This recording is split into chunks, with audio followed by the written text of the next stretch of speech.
रायबरेली में संविधान निर्माता बाबा साहब डॉक्टर भीमराव अंबेडकर जी के विरुद्ध अशोभनीय अपमानित करने वाली भाषा भारत के गृह मंत्री द्वारा व्यक्त किए जाने के विरोध में जिला शहर कांग्रेस कमेटी द्वारा कांग्रेस कार्यालय तिलक भवन से कलेक्ट्रेट स्थित जिला अधिकारी के कार्यालय तक बाबा साहब सम्मान मार्च निकालकर गृह मंत्री अमित शाह का विरोध जताया गया और महामहिम राष्ट्रपति जी के नाम संबोधित ज्ञापन जिलाधिकारी महोदय के माध्यम से दिया गया। आइए रुख करते हैं रायबरेली की ओर, देखते हैं ब्यूरो चीफ शशिधर त्रिपाठी की रिपोर्ट। आज लेकर के धरना कर रहे हैं संसद में, संसद में जो है गृह मंत्री अमित शाह द्वारा जिस तरह से बाबा साहब भीमराव अंबेडकर का अपमान किया गया है, इसी को लेकर के पूरा हिंदुस्तान के लोग नाराज़गी जता रहे हैं, जिसमें लोग जिला अधिकारी के माध्यम से मिल करके उनको ज्ञापन दिया जा रहा है और इस्तीफे की मांग की जा रही है कि अमित शाह का इस्तीफा वापस किया जाए, उनको उनकी गृह मंत्री के पद पे नहीं रहने लायक है।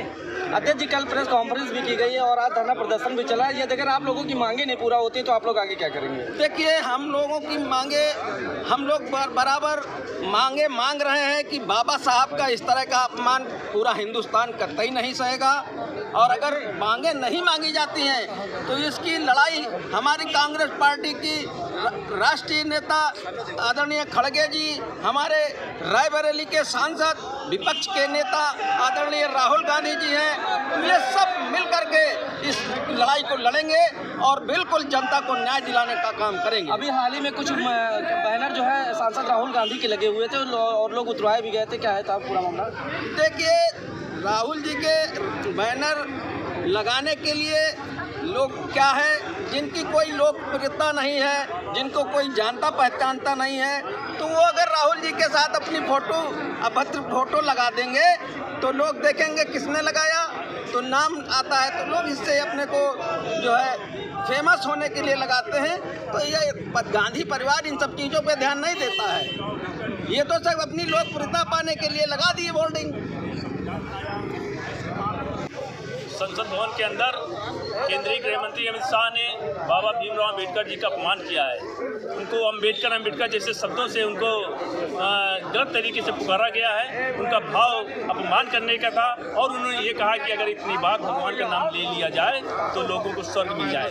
तो ये बाबा भीमराव अंबेडकर जी का अपमान किया है। बाबा भीमराव अंबेडकर जी देश के महापुरुष थे, उनका देश के प्रति योगदान है, महत्वपूर्ण योगदान है। उन्होंने देश को संविधान दिया, देश को कानून दिया, और आज हम उनके रास्ते पर जब कांग्रेस पार्टी चल रही है, उनके बताए हुए रास्ते पर, उनके बताए हुए संविधान पर जब कांग्रेस पार्टी चल रही है, तो भारतीय जनता पार्टी के नेता और उनके मंत्री लगातार उनका अपमान कर रहे हैं। ये अपमान कतई बर्दाश्त नहीं किया जाएगा।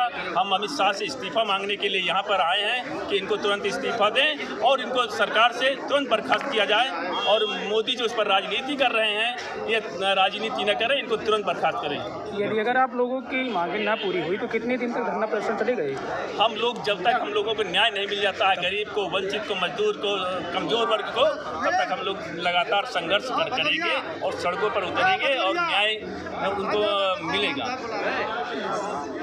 आज राष्ट्रीय नेतृत्व के आह्वान पर, प्रदेश नेतृत्व के आह्वान पर बाबा साहब भीमराव अम्बेडकर का जो अपमान देश के गृह मंत्री ने लोकसभा के अंदर किया था, उसी के लिए एक मार्च निकाला। हम सब ने अपने जो कार्यालय तिलक भवन से लेकर के कलेक्ट्रेट परिसर के तक हम लोग ने मार्च निकाला। हम लोगों की एक मांग है कि गृह मंत्री अमित शाह इस्तीफा दें और सार्वजनिक रूप से बाबा साहब भीमराव अम्बेडकर पर की गई अभद्र टिप्पणी को लेकर के माफ़ी मांगे। और ये जब तक वो माफ़ी नहीं मांगते तब तक ये आंदोलन हमारा हम सबका चलता रहेगा। और इस देश को बचाने के लिए, बाबा साहब भीमराव अम्बेडकर के बनाए संविधान की रक्षा के लिए जननायक राहुल गांधी जी, हमारे लोकप्रिय सांसद, लगातार संघर्ष कर रहे हैं। और आम जनमानस में एक ऐसा संदेश चला गया कि भारतीय जनता पार्टी के जो नेता हैं लगातार बाबा साहब भीमराव अम्बेडकर का अपमान कर रहे हैं। उनको जो इन्होंने जो अपमान किया है, निश्चित तौर पर देश की जनता उन्हें माफ़ नहीं करेगी, क्योंकि 2027 का चुनाव उत्तर प्रदेश में आने वाला, इनको समझ में आएगा। यदि आपकी मांग नहीं पूरा होती है तो ये प्रदर्शन कब तक चलेगा? हम सबका ये प्रदर्शन लोकतांत्रिक तरीके से चलता रहेगा और भारतीय जनता पार्टी के पूर्व अध्यक्ष राष्ट्रीय गृह मंत्री अमित शाह को माफ़ी मांगना ही पड़ेगा। हम सब पूरी तरह सब कांग्रेसजन और देश की जनता यही मान रहे नहीं चलेगी, नहीं चलेगी। दादाजी का ये अपमान नहीं चलेगा।